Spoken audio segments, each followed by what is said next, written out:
Hey, Hoff. Why did you start the movie? It's such a classic opening. It really gets you in the feel. Hey, what's up? Welcome to episode 3 of Obscure Chatter. I'm Terri Doty. With me today is Steve Yurko. Episode 3? Episode 3. But today we are watching... No. See, I wanted to say that a little long, so... So the beep could... So it's immediately going to, like, when I, like, promote this, people are going to be immediately turned off. I'm like, I am not listening to a podcast, just a bunch of beeps. Like, well, you will, and you will like it. This is going to be a good one. I think so. Well, because I've known you for, I was actually just joking about it until I realized it was true, like 10 years now. Yeah. I was almost going to... I was going to equate it to something else, but I don't want to give away what this movie is. But it's that whole, because I've noticed that with a bunch of people, it's the top 5. They're not really sure what to think of that. But when you gave me your list, it's been that ongoing thing so far where it's that, that's a Yurko list. Oh, that was really nice of you to say, too. That made me feel good about my choices because I was explaining to you before we were recording, I misremembered what you told me at first because I thought, I'm like, it's like, your top 5 favorite movies, and I don't really subscribe to any top 5 whatever list because opinions always change. I think people we change. So deep. Yeah.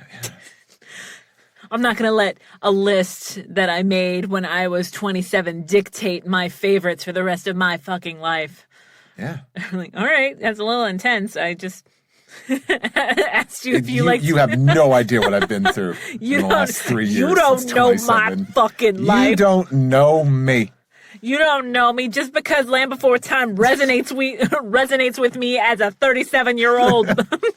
Like, whoa, calm down. I mean, Land Before Time's a good one. It stood the test of time. I don't think I actually seen that, which is weird because as a big animation person as I am, I think the non-Disney stuff didn't quite get through the filter. I think that was a big thing for a lot of people. Yeah. But no, it's the first one, and I've never watched any of the sequels, and that's okay. But watching it, like, I showed a friend. They don't die, so. Well, I mean, they did. When are they going to kill those little fucking fuckers? Dinosaurs, Steve. All of those dinosaurs are fucking dead. Yeah, I mean. It's like anytime I watch, like, a movie from, like, the 20s, they're like, oh, I love this dog. I'm like, that dog's super dead. Yeah, I was about to say that about animals. Like, that dog's long dead. Oh, it felt love, and then fame, and then death. But actually, a lot of people have come forward about that dog on Twitter, and I mean, we'll see what an internet lawyer has to say about that dog. Fucking getting real, whatever. But too real. But real. No, but then when you said really, it's more like the top 5, like if you were talking to someone and they wanted to like kind of get just a really cheat way of like figuring out just a little bit of who you are, what would you show them? And then that, like, I felt way more creative with that list. Yay! Because I feel like a lot of times top 5 lists or whatever, it's like, well, you have to give a spot to this. And but can't believe, okay, you're gonna leave this out. I think we even did that to each other when we were texting back. Yeah. I'm kind of surprised I didn't see this in here. Well, we wound up like choosing this movie just because we were talking about the director. Oh, that's right. Yeah. It's fantastic. But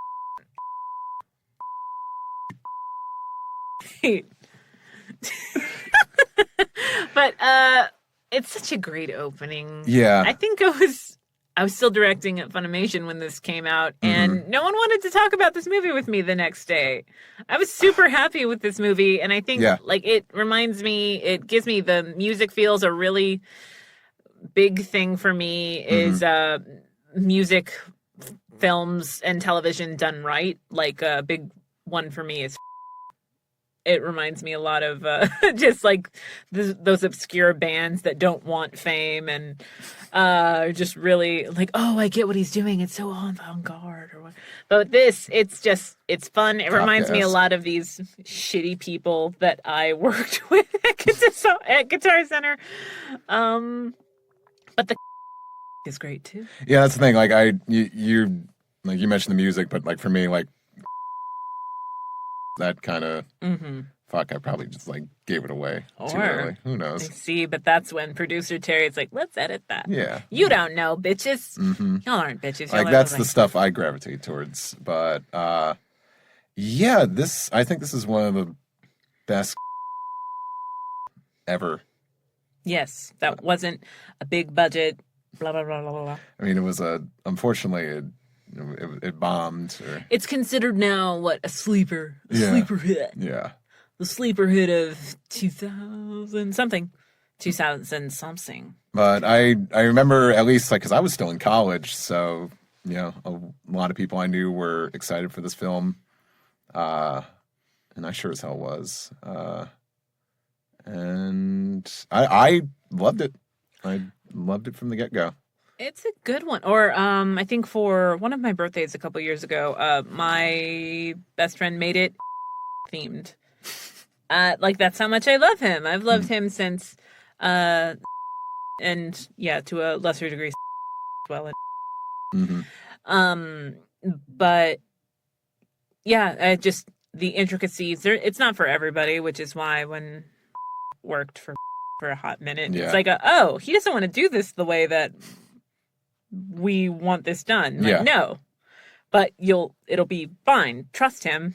We don't trust him. Okay, then fire. Yeah, that broke my heart. But that would go on. That would lead to so many other like stuff with like movies and all movies. But yeah, like my introduction was, and that was mostly seeing it air on Comedy Central over and over again. And I think I don't know if I've ever seen all the way through, to be honest, and that's a crime. A lot of my friends love. It's been. I love it. Yeah, it's different. I think it also gave the chance to just play something other than himself. Yeah, I don't think he's as bad as. Well, it's I kind of was. I was really hoping that there was like a former in, because then you could also have like movies with former because in and then you have in yeah. Every time someone like mentions that movie, they fuck it up with the last. No, I did that, I think, in a couple of interviews where I'm like, yeah, I'm really looking forward to this. And just so the record is clear, I'm never excited about a movie. No one is these days. I remember for a hot second, like, girls were really into I'm like, isn't he beautiful? I'm like, no. I mean, I had weird crushes, so, but no, that wasn't for me ever. No. However you feel about him, which I promise I don't care. But yes, that one...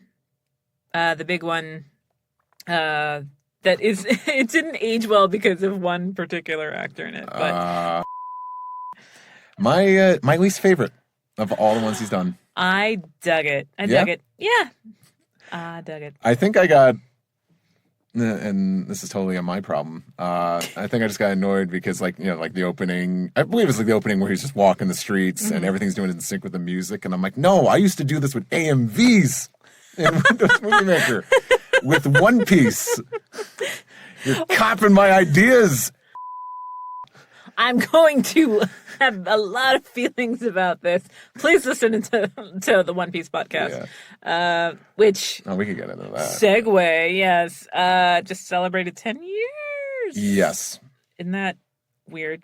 It's really fucking weird. No, I've been a guest on your show, and I already.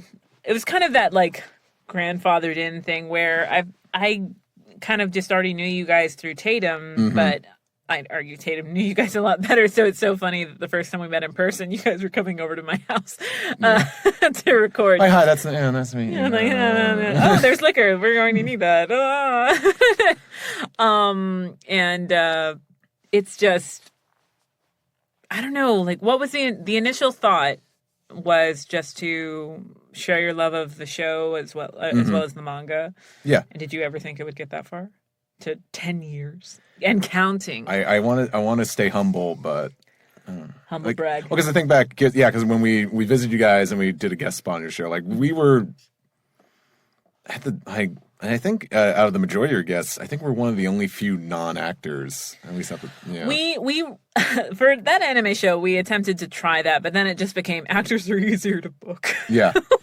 And it just lucked out that you guys happened to be in town, and we got many of you, not all of you, but many of you. Yeah, some of them have come and gone, but like at least you had myself, Zach, and Ed there who are still on the show to this day. But I can't help but feel guilty. I felt like it was like a favor. Like, yeah, I'll let these guys on.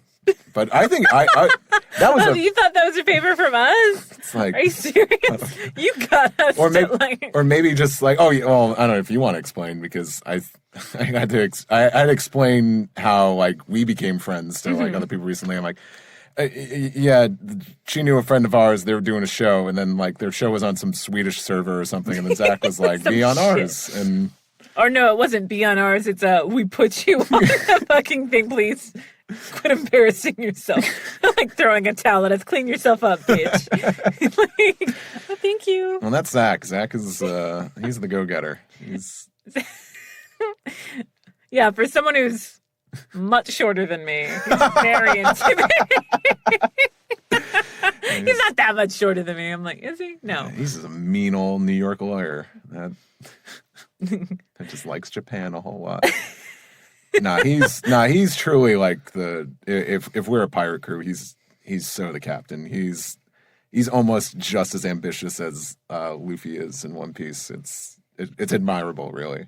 Because we were doing that podcast, and then we've tried so many other spin-offs, and then some worked, some didn't. Like we did those charity streams the anime fans give back for the which I thought was fantastic. Yeah. And I regret to say, I thought he was nuts at first. I'm like, there's no way we're going to be able to do this, because I'm such an optimist. And I think I remember we were even interviewed on Japanese television about that. Like, really? We were apparently on television, yeah.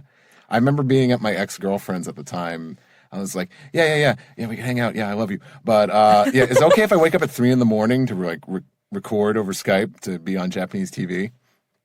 And I remember doing that. And I think I revealed in an interview that I said, like, I thought Zach was crazy at first. And I think they got offended by me saying that. And I'm like, no, but I mean is, like, I didn't think we were going to be able to pull it off. And we did. And then I think also a lot of that's because we knew you and we knew Tatum. And at that point, we're a lot of voice actors were familiar with us. So well, not just voice actors, but there have been instances, I think Mike and Joel have had to ask you guys, like, hey, what's this arc alluding to? Can you guys help us? I will reveal my hand on something, and who gives a shit?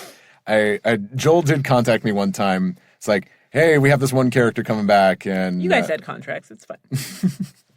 He's like, I have this guy coming in. He's playing a character that showed up in this one episode. I don't remember when. Can you help me out? And I'm like, yeah, here's the clip. And like, I ripped the clip off the DVD for him. Roll that beautiful bean footage. So that's when I felt like, I made it.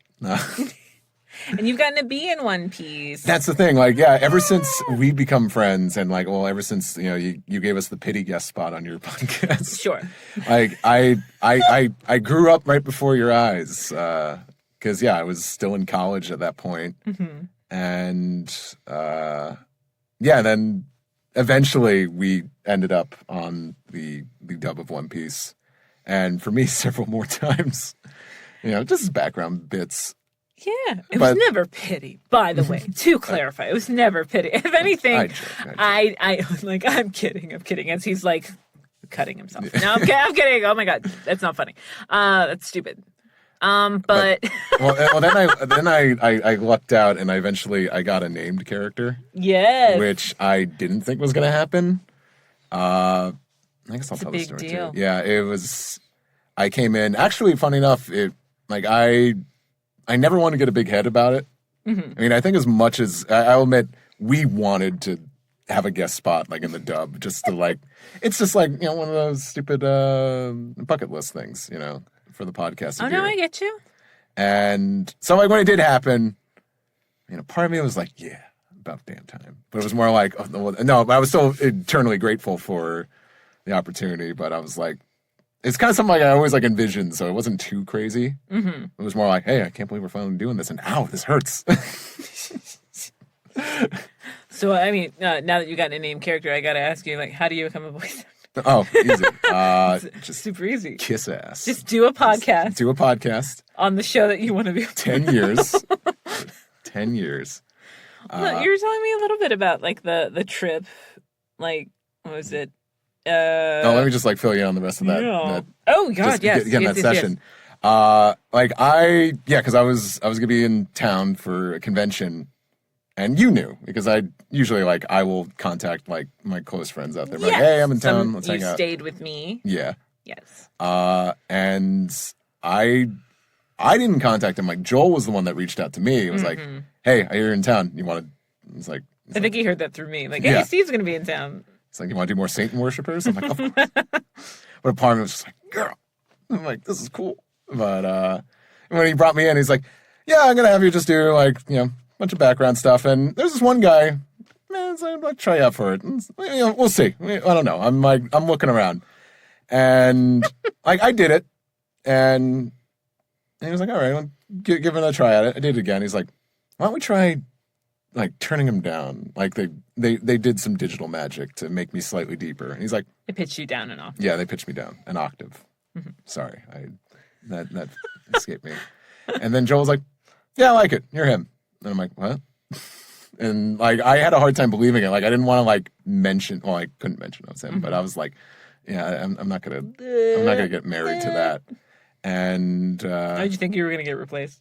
Yeah, I think I might have been replaced once before. I think just one line I said. I think it happens. Yeah, and I was just like, I'm not really an actor, so if you want to get someone better to yell and act, that's fine. I think I remember even I told Tatum. Tatum's like, I don't know. I don't think Joel would lie to you. I think no, if he wouldn't. Yeah. Joel's actually replaced me, and he's like, you're not ready yet. And it was when I like my first year. I'm like, you're right. You're right. Mm-hmm.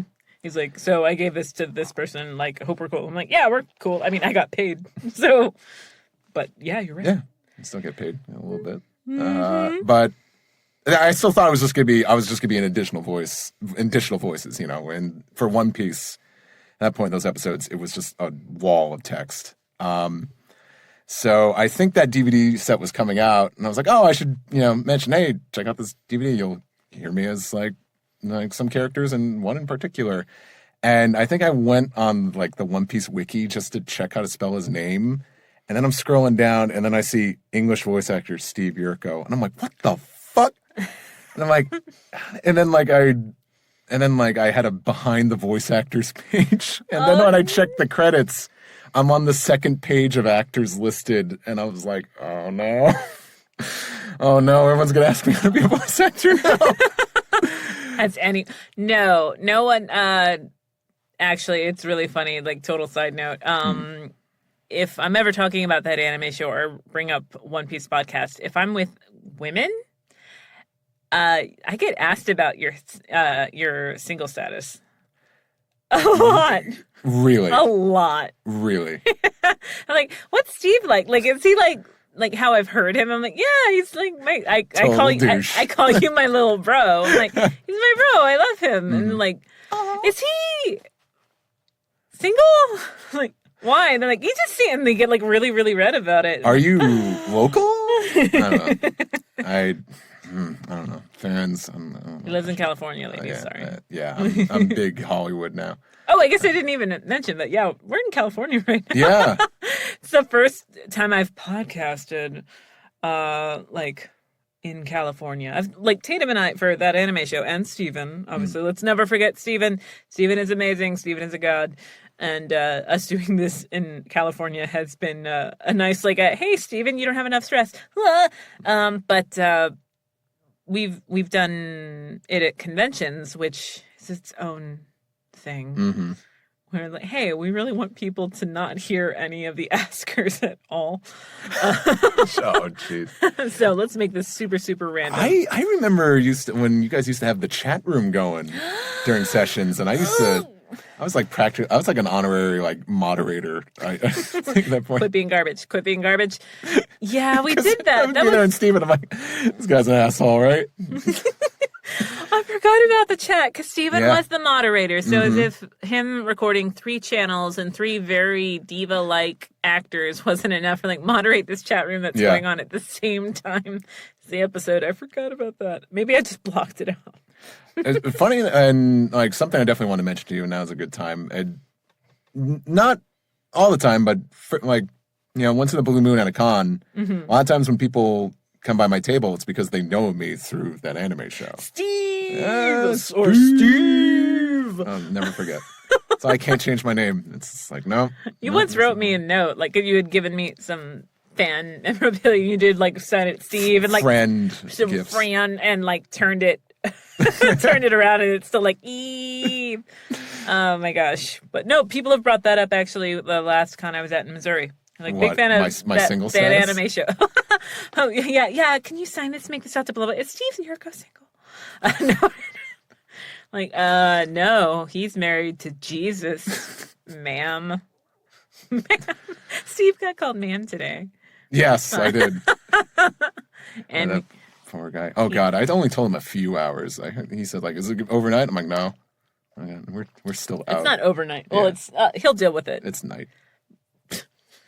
Sounds weird out of context, but no, the valet guy is fine. Yeah, when he came out, it's like, oh yeah, it was like, thank you very much, ma'am. And I was like, oh, thank you. And like, I gave him a little curtsy, and I'm like, he's like, yeah, it's the hair threw me off. I never curtsy, and I am a ma'am. Although there's that thing, women really hate being called ma'am.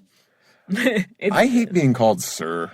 Sure. Because I think now I've gotten to that because, yeah, you've known me for so long. I've gotten deep enough into adulthood now that, yeah, some people will call me sir. I'm like, don't fucking do that. No. Ma'am, do you need any help? I'm like, you're immediately telling me I don't belong in the store. That's what I hear. To be honest, though, I work in retail. Like, when there was, women that are far too young to be called ma'am. And I'm like, miss. I call even old women miss. Like, miss, and even they're like, "Are you talking to me?" I'm like, oh, I am. I'm actively trying not to offend you before I offend you with my personality. It's ma'am, just even as ma'am. Just excuse me, sir. I never don't say sir sarcastically or yes, sir, something. I saluted. But God damn it, I love this movie. Yeah, I think now just watching any movie that takes place in winter just makes me miss winter. What is this winter? I like us being in California right now. Apparently, it is the summer. This winter, this summer, where are we? But we've gotten no snow ever, like in a while, and now it's flooding really bad in Texas. Like my friend Catherine's car was completely submerged in water. She found like a photo of herself on Reddit, where like she's waiting for someone to pick her up. I'm like, oh my God. I guess that's nice. I usually I end up on Reddit because someone will take my Sailor Moon King of the Hill drawing and put it on a cake or something. I'm still not crediting you. Or what if they did credit you?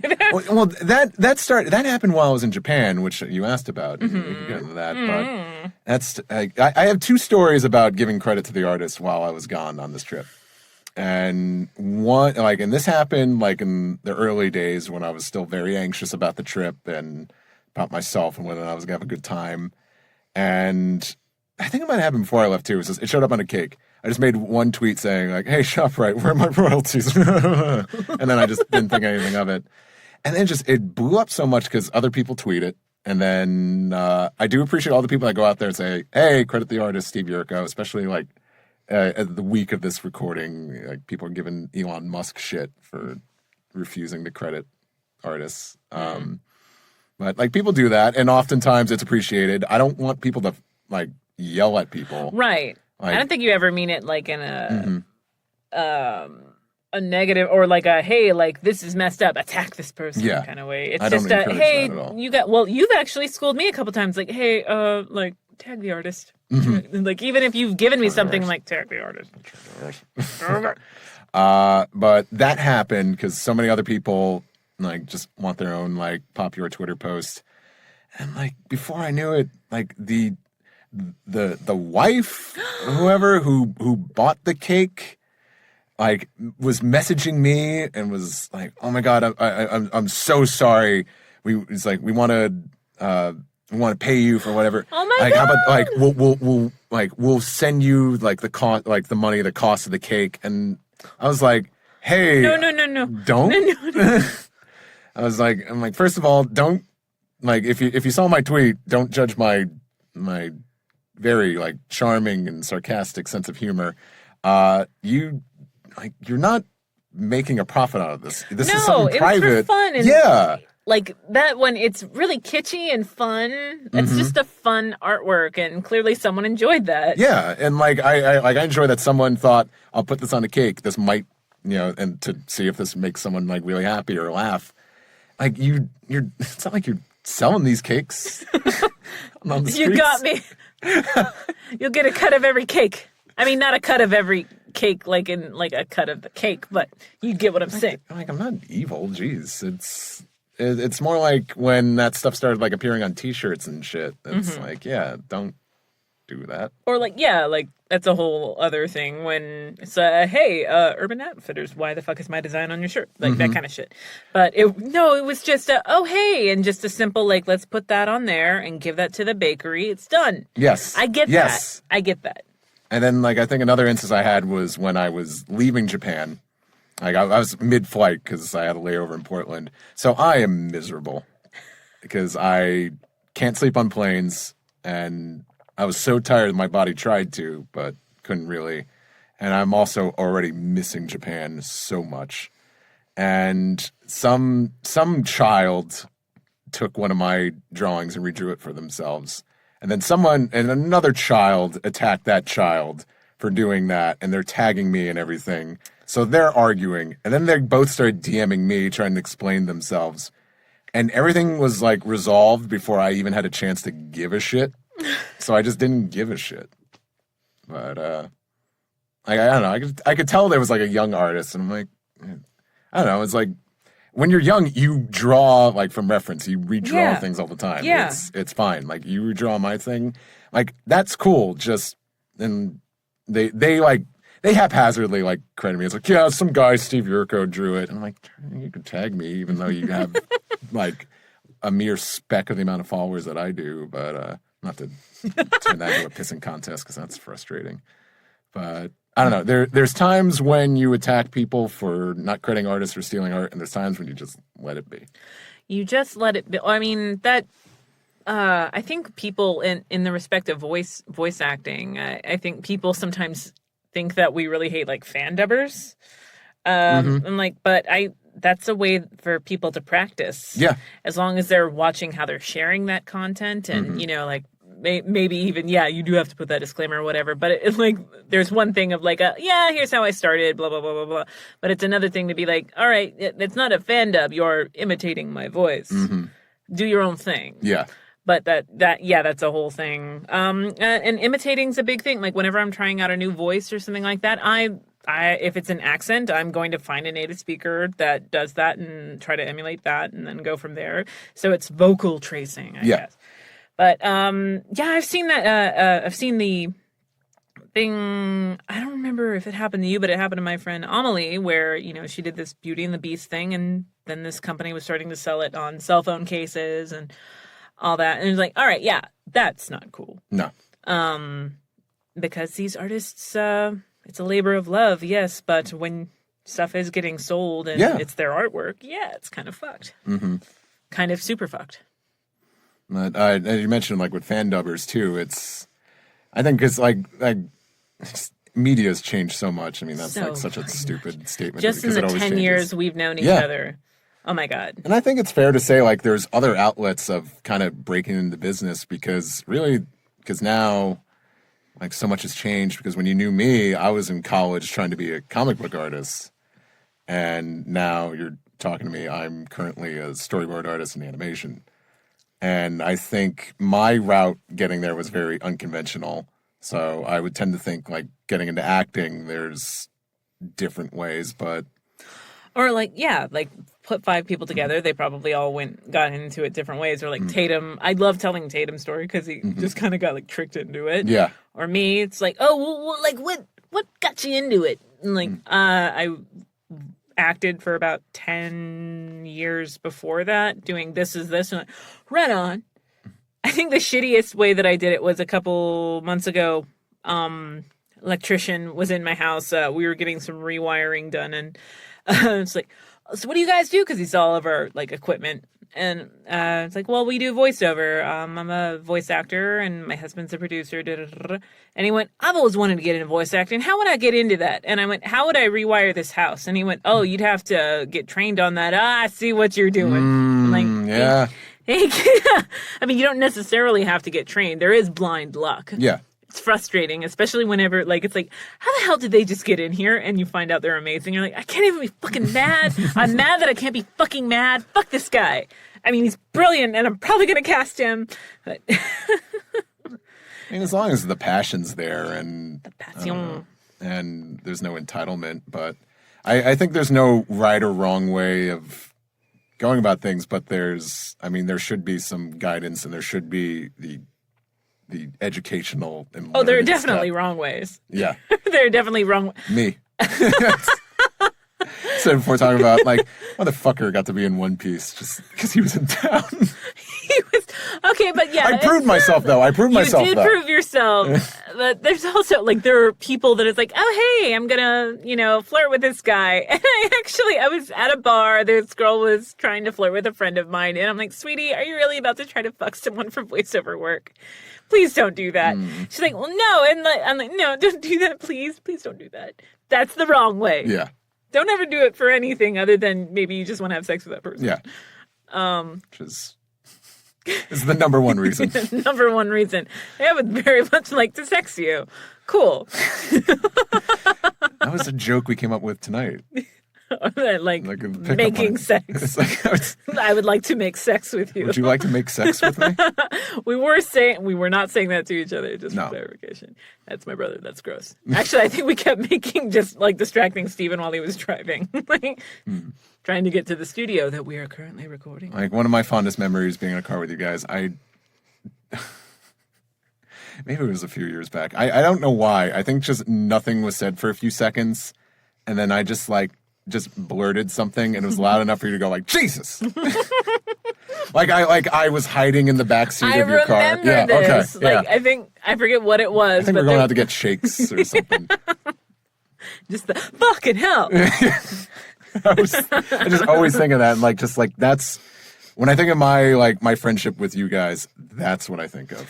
I think of just the most random things. Like, if it was our humor is so dry that if it was a comic, I would read it every fucking day. Like that whole Lost Boys casually being on in the background, and you having never seen it, you're just kind of casually watching it.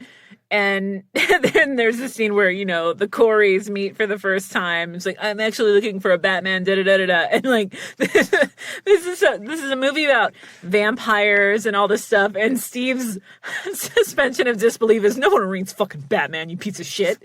Like, this guy's an asshole. Like, he's like so upset because Corey Haim's character is a supposed poser for wanting to read Batman. Like, no one reads Batman comics, let's be honest. And there's nothing against Batman comics. It's just like, no one reads Batman comics. No one reads comics. I do. I know. It's actually the series is my favorite comic right now.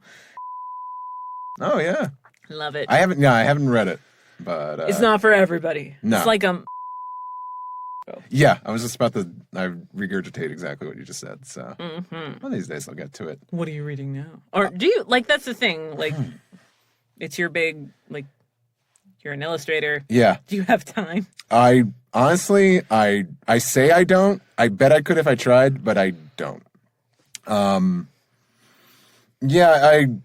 it's funny because my brother has gotten more into like mainstream comics than I did. It was like a weird role reversal.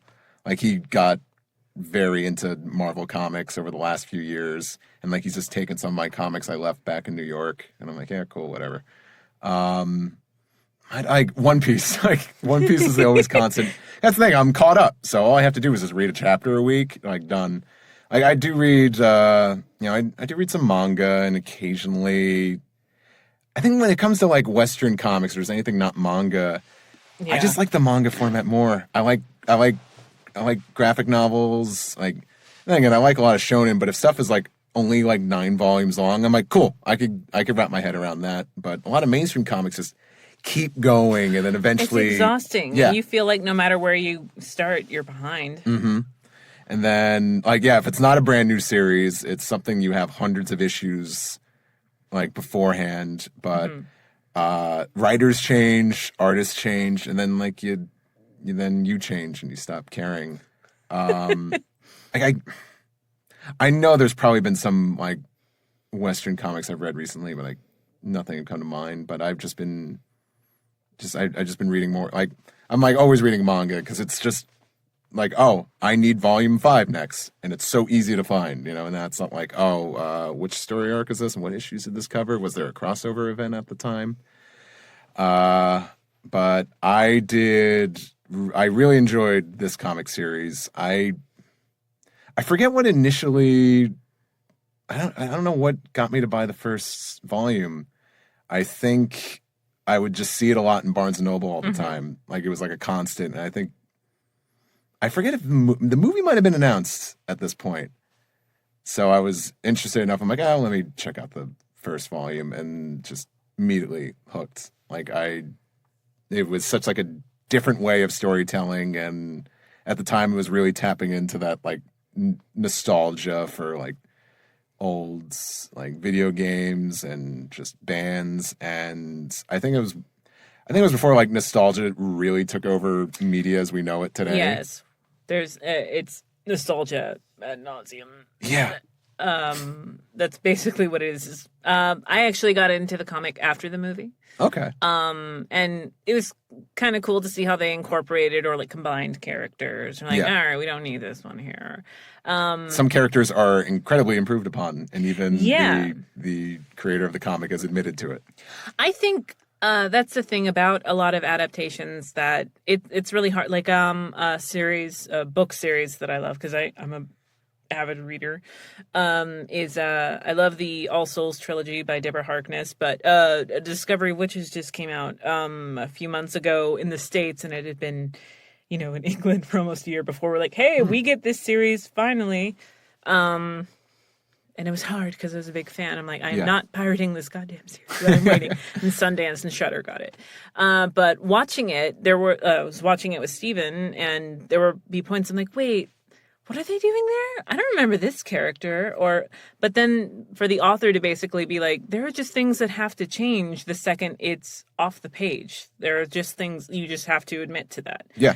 Because I think it's a horrible example, but I read romance. And I did read the horrible series that is the 50 Shades of Grey series. I haven't read Christian all 50 Shades. All 50 shades of them. There are numerous shades, whereas me, what's that joke? The one shade of gray told me to do this, and I said no.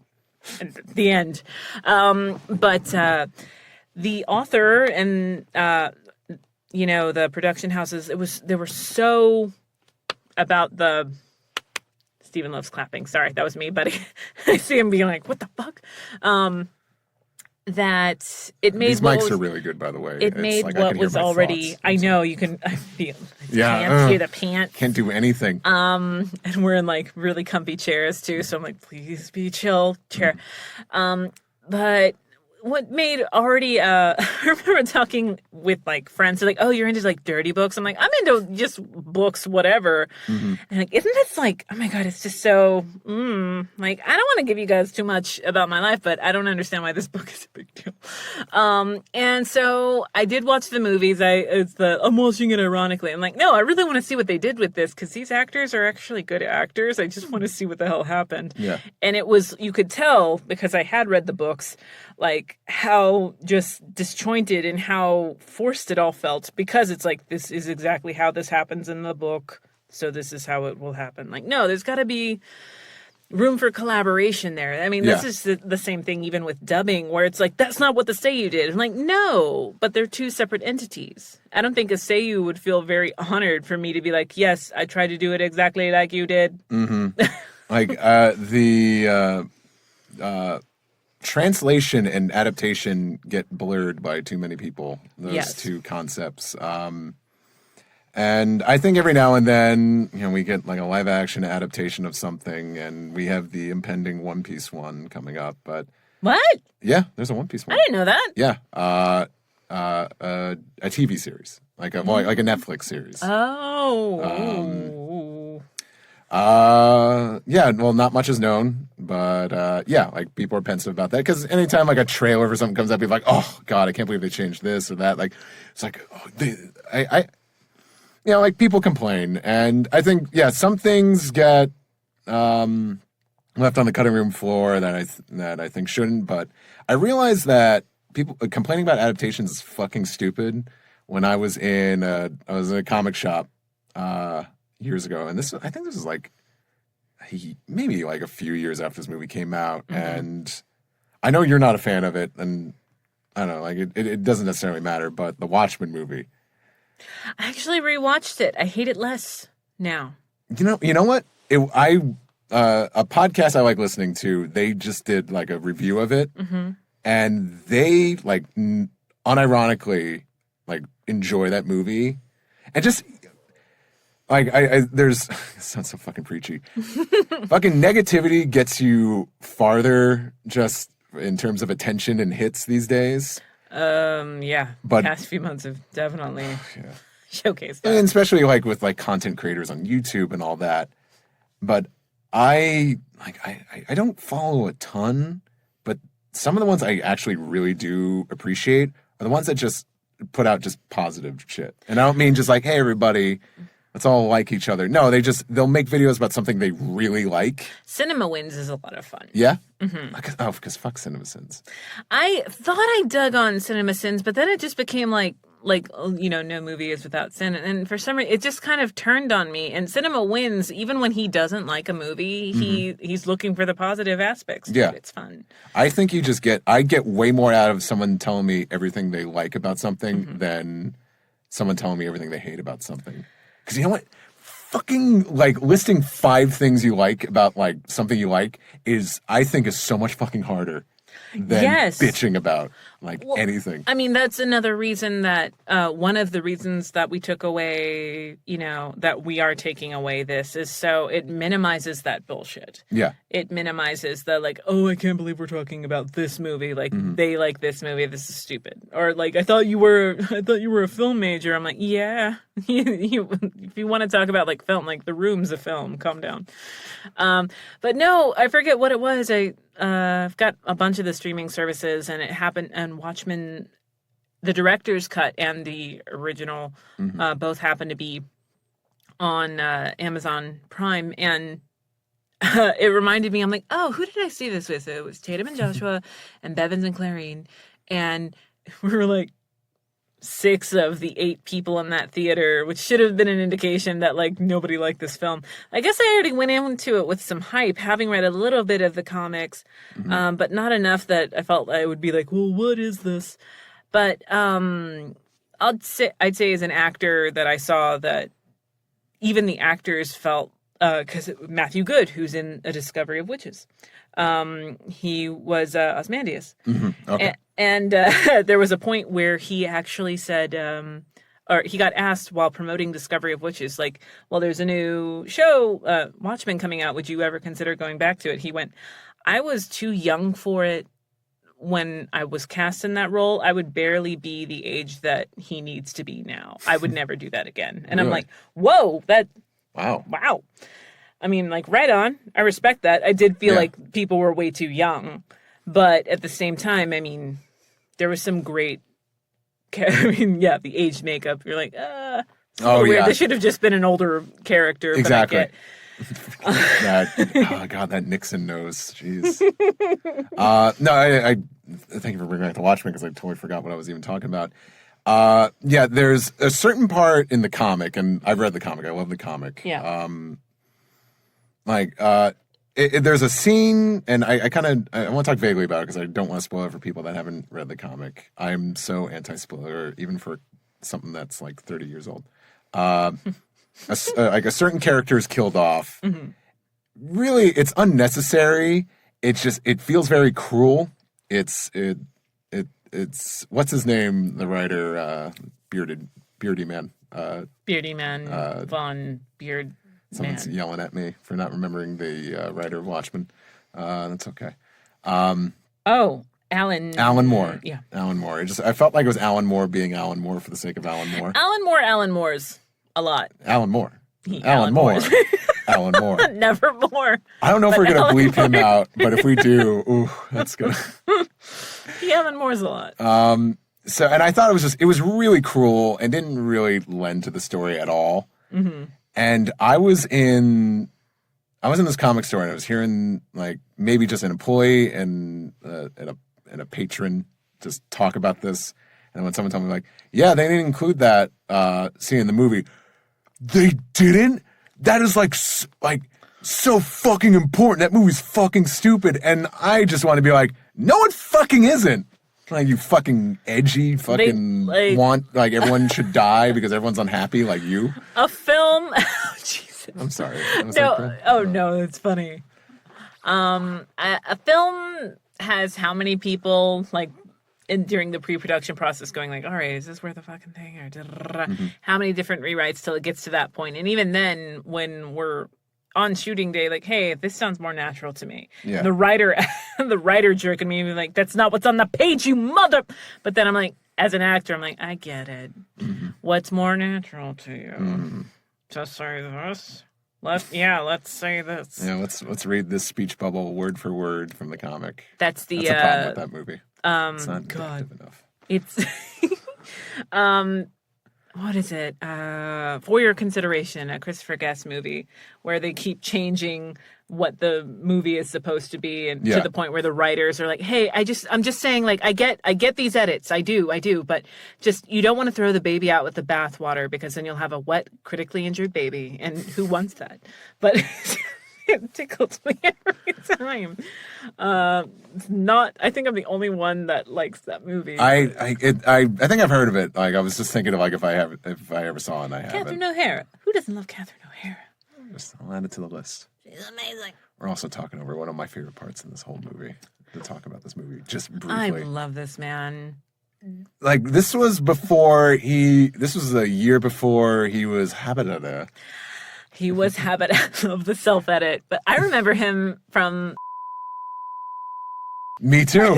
Which I'm like, is it? Which people started talking about again after because of the Habitadoo came out. We can edit. I know, but it's fun to say those. Habitadoo. Like, people started referencing that again, and one of my friends I do a podcast with, like, and we're talking about, like, no one ever talks about this movie. I'm like, I know. Oh. And it's still funny, right? It is and it isn't. Yeah. There are parts where, like, there are just numerous parts to that. But then I find, like, my friend from high school who we saw that movie together, we still do the stupid quotes from it. Or, like... I still say all the time. And I don't know... No one fucking knows what that's from, but I just say it anyway. Or dorks, basically. Yeah. No, and I love, like, the success that he's had. I also love this actor on Twitter. He's pretty funny on Twitter. Seems like a sweetie. He's a little sweetie. But this is one of the examples where the movie did it better. Mm-hmm. Like, this character was like so freaking forgettable in the comic.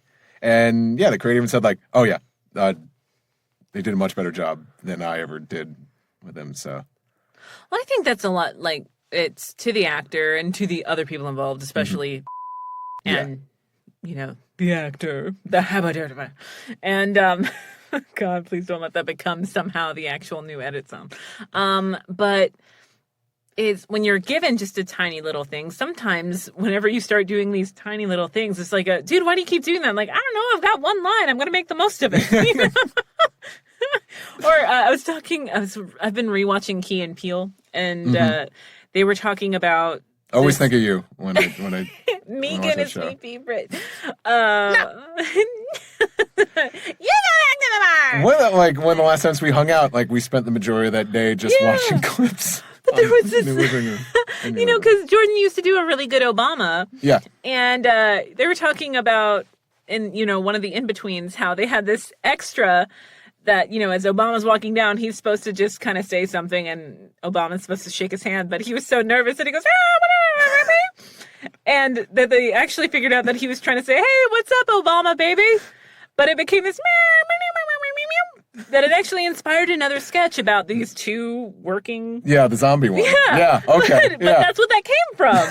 Like, did this extra even realize what he was doing? Of course not. And now now fucking Jordan Peele's doing Us and winning Oscars. And Twilight Zone and just. I guess I got to check out the new Twilight Zone, but I haven't checked it out yet either. I saw Get Out and Us. I think Get Out was my favorite movie of 2017. I think I'm one of the few people that preferred Us. Yeah? I mean, if I have to like choose between the two, I think at that point, and that's another thing about hype. Like when I'd mentioned it in previous episodes, where it's just, oh man, you have to see this movie. So I already wanted to see it, but by the point I got to it, I think it was a little overhyped for me. I'm like, it was still great, but I'm like, it's not like foaming at the mouth, like, you have to see the movie. On a scale of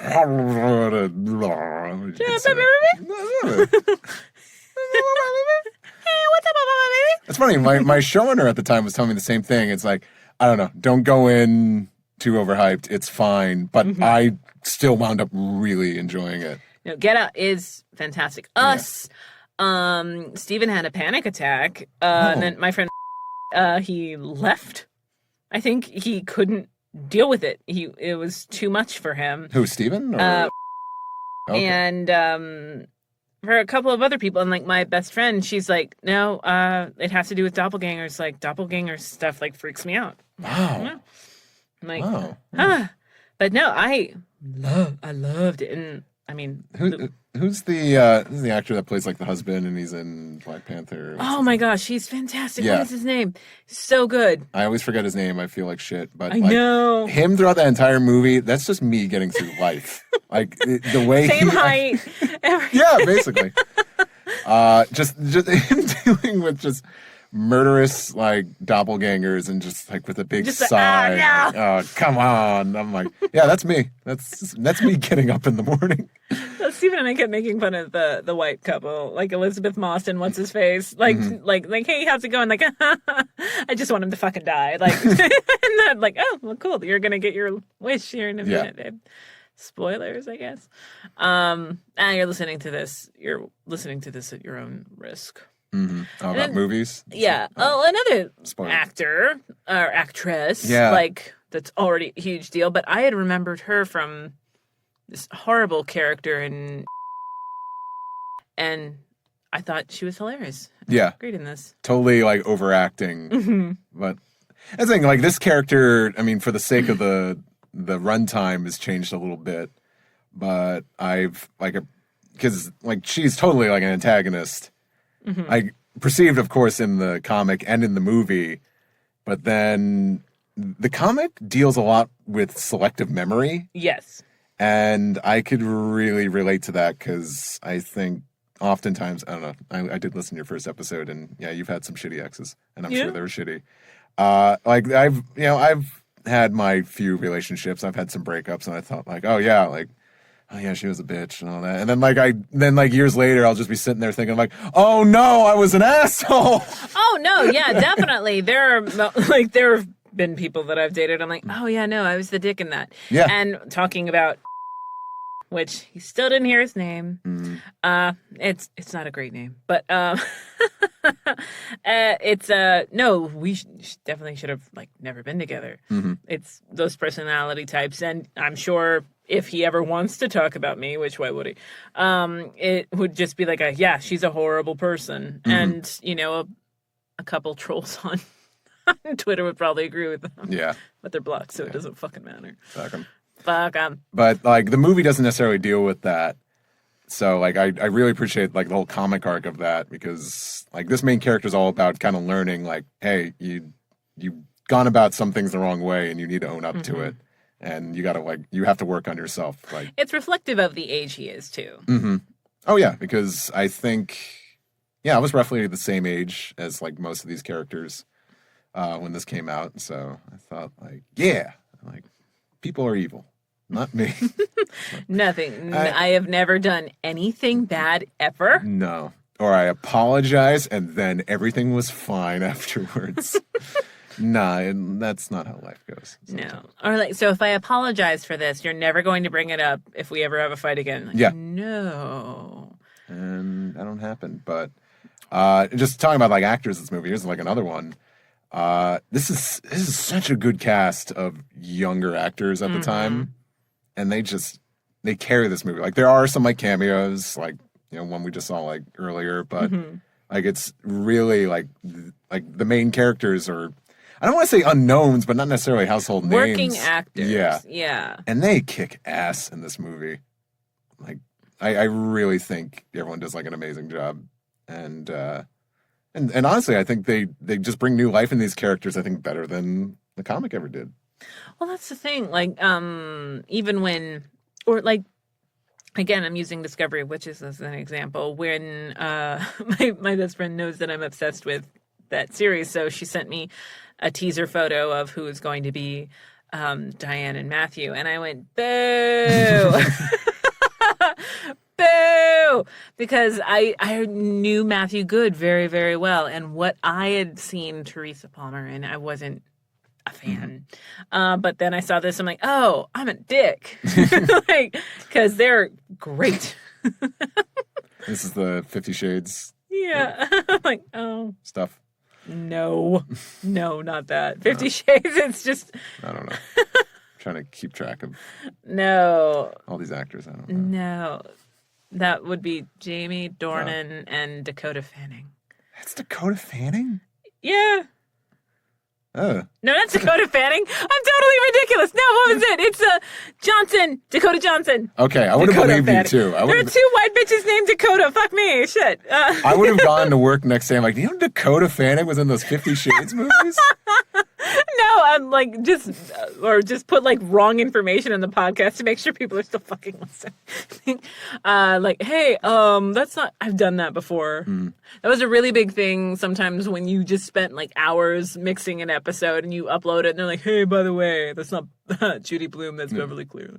Like, yeah, totally, I don't care. Yeah. I don't care. But the whole podcast was ruined when I spread that misinformation. With you guys, I don't know if I really paid all that much attention to just how many other people, like, I just thought it was you guys, but now it's this huge thing. You've got editors, you've got so much stuff. Oh my God. I mean, like, it's One Piece podcast. For the podcast. Yeah, I knew we'd get back to Japan eventually. Yeah.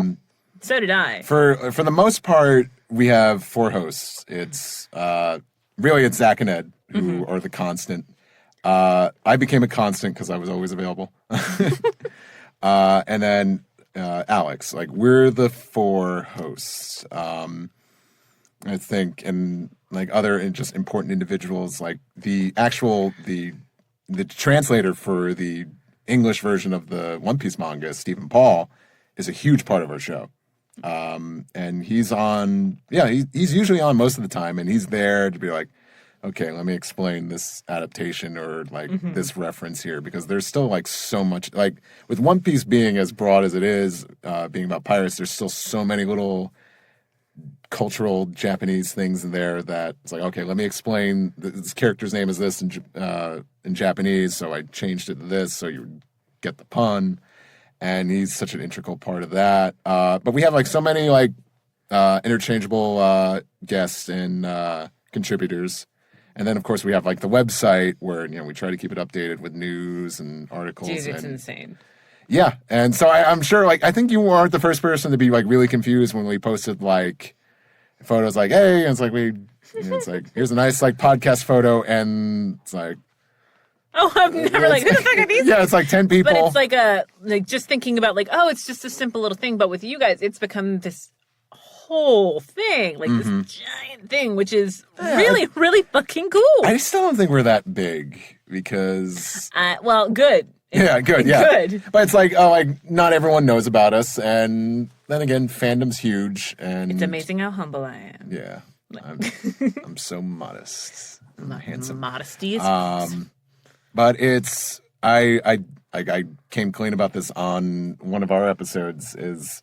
The show would still not be going on if it wasn't for Zach and his crazy ambition, and is just he's a workhorse. Like I love One Piece so much. I just don't think we would have stayed afloat if it wasn't Zach taking the helm. And he's a good anime dad. He is. We're actually he's gonna be a good like dad to other anime someday because he's married now. It's so weird. He's going to father other anime. Yeah. I'm going to get jealous. And I probably won't see him all the time. But, I mean, I don't know. It's crazy to think that because I wasn't there from the beginning. Because really my 10-year anniversary for the podcast is not going to come until July. Oh. See, I don't know if I knew that. No, I was not there episode 13 was my first episode. But then also, I think they were doing like 2 a week. So it wasn't too long. And someone who was already guesting on the show recommended me. And because I remember when Zach posted on the forum about like maybe there should be a One Piece podcast. I'm thinking of doing it. And it's funny thing how people were shitting on it. Really? It's like, why would I listen to people talk about One Piece when I could just go on a message board and just read it all then? This is basically an audible message board. And you can see what happened in 10 years in the death of message boards for the most part. And I remember, I think I might have posted, I'm like, I'm curious. I'll see where things go. And I think part of me just feels like, yeah, that's cool. Yeah, you guys do your thing. Would you like to be on? Yeah. Surely. Ma'am. I'll see if I can fit in my schedule. Ma'am, calm down. But yeah, I was on vacation, actually. I was out here. I was on a vacation. California. And I just like took a break to record off of my mom's laptop and a shitty little microphone. And yeah, it went well. We had like way too many people on it. I think there was like 6 or 7 people on it. And I think I might have done like another episode while I was still on vacation. And that was back when I was still using AIM. This is how old this is. I was still using AIM to communicate with Zach about requesting to be on an episode. And not to get into too much detail, but I think, you know, just I realized that I was welcomed into the group when Zach was like, it's like, hey, there's this weird situation. What should I do? And I was like, you're asking me? And I'm like, I'm just a guest. Are we cool now? And then I started just coming on a lot more. Like I stopped being asked and I just started being assumed I was going to be there. And then, yeah, because then I was living in the city my junior year in college, and Zach, who's originally from New York, but he was in D.C., but he was in town and he asked to meet up with me. So like I got dinner with him at one of like the many famous Rays that aren't that famous because I don't think they exist in New York anymore. And I think he brought the idea up of coming down to do a panel with them at a small little con in just outside of D.C. in Arlington, Virginia, not Arlington, Texas. Yeah. There's an Arlington, I think, in every city. It's like Orange County and Middletown and all that. And and then like long story short, and the funny thing is they thought I was going to be the quiet one because I was pretty reserved on the podcast still. And that was the same con where we met Tatum for the first time. Oh, and that shut up about you. It's adorable. I know. I'd explain to a friend, someone else who's part of the podcast, like how I met Tatum. And I think at one point I said, I think there's a YouTube video out there where he explains it so much more eloquent than I ever could. And I think legitimately there is a video, at least of him on a panel. He's talked about it several times. And I was actually thinking I really should listen to, like, he was telling me about you for the first time, I think, on an episode of That Anime Show. Which, if I had the patience, you would think I would remember these episodes, but I don't. Yeah. Time. But, and then it's we get to meet. Yeah. Steve. How do you do? And then eventually I would have you guys fight over me, and it's just so humbling. It's so humbling.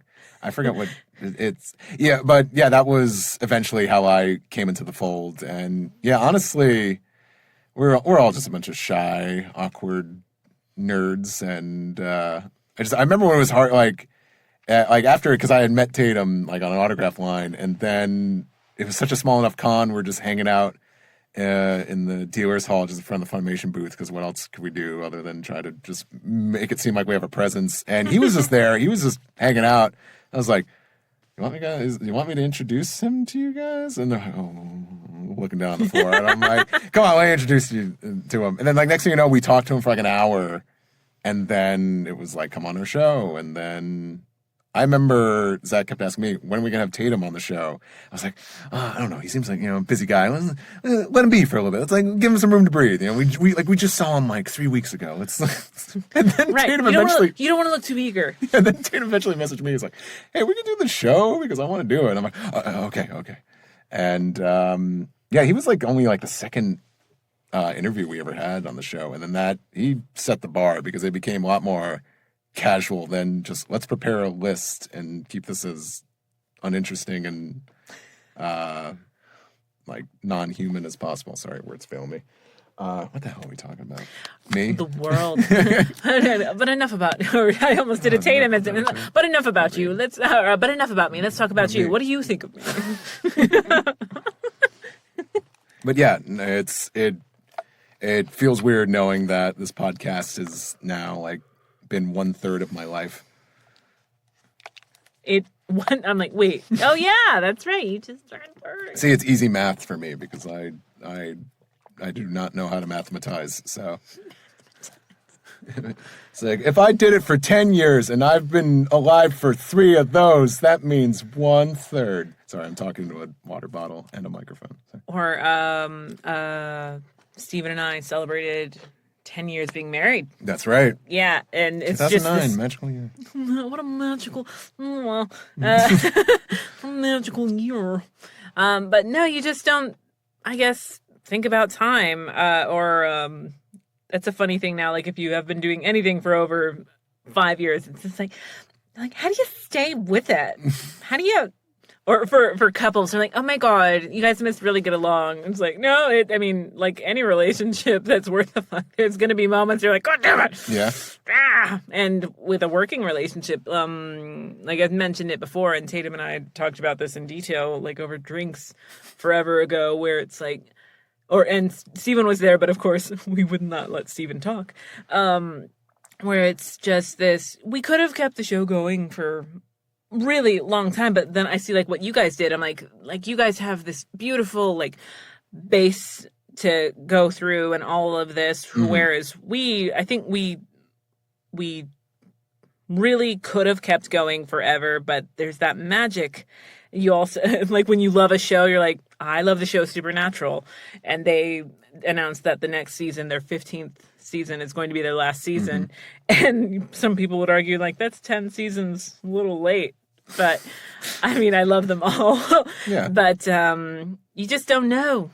So, I mean, do you see yourself ending the show at any point?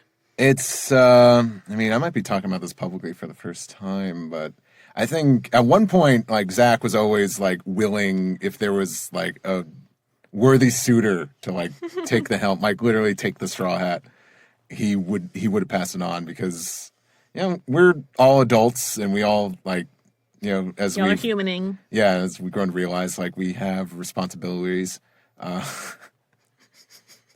Whatever those are. But that was the joke, you see. So I think like Zach was always like thinking like, hey, there might be an out, but like so many people have come and gone and we're still here. But that's the thing. Like, I think the reason why, the big reason why we can keep doing our show is there is a manga chapter practically every week. There's always something to talk about. I could tell you we don't want to end the show prematurely. Right. We don't. Sometimes we question. Always Zach questions how much more he has in him because he's gone through. It's a lot of effort. Yeah, and he's gone through so many changes. Like he got married and they recently moved into a house, and God knows what they're going to be thinking of next. Children. Ugh. I don't know. I don't want to speak for Zach. But. Like, no, we'll wait till I find a way to bug Zach. Kids. Ugh. We'll find a way to bug Zach about anything other than like, hey, I still don't remember my admin password. Help me. Also, how are you? But mostly. It's like, you don't want to have kids, though. Leave the kids' manga for us to enjoy. A bunch of fucking man babies. I personally, like, and I am, like, not near the workhorse or the savvy person that Zach is. So, like, I've even had thoughts. I'm like, God forbid if, like, Zach can't do this anymore and no one else can do this anymore. I could, but I feel like I would be, like, I'd be, like, the person that take over and then everyone started to hate. It's like, show really went down here when Steve took over. The Steve years are terrible. Oh, man, I really blame it all on Steve. Maybe Zach left because of Steve. Kill Steve. Like, and then, that'll be a BuzzFeed article or something. But no, we still don't know how much longer the series will go for. And anyone that tells you, oh, the series is this percentage done are idiots and they don't understand Oda because Oda's been off about his predictions. Like I think he said the series was like half over like 15 years ago. But like percentages or whatever, it's a vague thing he throws out there. It doesn't mean, okay, so like because the series is like over 20 years now, it's like, oh, if it's 78.5% done, that means only a few more years because that's how math works. Yeah, no, it's a prediction. I mean, just thinking about it, because when I started it, 11 years ago, my first day, one of the first sessions I sat in was Eric Vale recording Sanji. Yeah. And it's like, what, not to show my noob, but like, what is this show? That his character's hot. Yeah, but he's hot. I just hope like the podcast we keep going because I've had this thought. I think I revealed this for the first time. Someone like asked us about the series ending, and I just finally said it on an episode of our show. I'm like, yeah, I don't like to think about One Piece ending because then it makes me think that our podcast will end, and then I don't know if I'll talk to my friends weekly the way I do doing this show. Like I'm honestly the ending of One Piece, the thought of it upsets me right now because I mean I love the series to death. It's been a constant for so long, but also I'm so tied to it now with doing this show. I honestly have this fear that once it ends, I mean there's always Twitter and people are text away, but the thought of there not being a guarantee I will hear from my close friends every week, I think that scares me most of all. No, it's a legitimate fear. That's another thing about growing up. And again, we didn't do the show like a fraction of what you guys did. But I mean, after the show ended, a big reason that the show did end was because we were all going through different life stuff. Yeah. And it was owning up to the fact that this show was taking up a lot of our time, a lot of effort and a lot of energy, that anime show was. And when we stopped, it wasn't until a couple years later that we really kind of started getting back together. And You know, it's not the same. You're still friends with somebody, but yeah. And that's even with, you know, my husband. There were things like where it's like, I'm so glad we don't have to do this anymore, or have to worry about this. Even with the new structure for Obscure Chatter, we've learned so much. I'm like, oh my God, life's going to be so much easier because we can do this now. It changes. It's kind of like that high school thing. When you graduate, you're like, well, no, nothing's going to change. But no, it is, because literally that structure is gone. Yeah. So it's terrifying. Sorry, I'm just like laughing at you being earnest, because when high school ended for me, I was like, thank fuck. Peace out. Oh, no, that was me. Totally. But it was, and also because a bunch of us were I'm not going to be the loser anymore. I'm going to go to college and everyone's going to like me. I'm like, we liked you. That's when I bump into people I went to school with, they're like, hey, how you been? Like, wow, are you still drawing? That's awesome. And I'm like, have we ever talked? Be like Mike Yagubian and like Meet the Robinsons. Like, hey, Goob, it's like, everyone hated me. Like, I want to come over to my house, Goob. Quit being a Mike Yagubian. I'm pretty sure I was like a fucking insufferable prick too back then. So that's the thing about selective memory. It's selective memory. Yeah. I thought I was kind of like, it's like, oh yeah, no, like I was just like the drama dork, and they're like, you did the morning announcements, you were part of homecoming court, you were sweetheart classic queen. I'm like, I was so like off the radar though, guys. But when you run into people, it's just kind of this like, oh hey, what's up? Or hey, I heard you're doing this now. I'm like, how the fuck do you know that? I follow you on Twitter. Yeah. Oh. Facebook.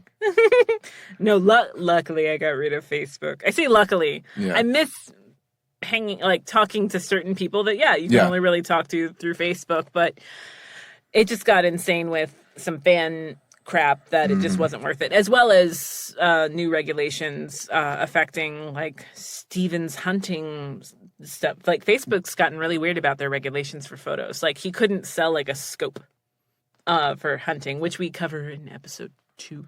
Okay. But it's a really weird thing to just, I was ready to graduate, but then the second that fall season, I'm like, I go to community college. I'm seeing all of you fuckers now in another building.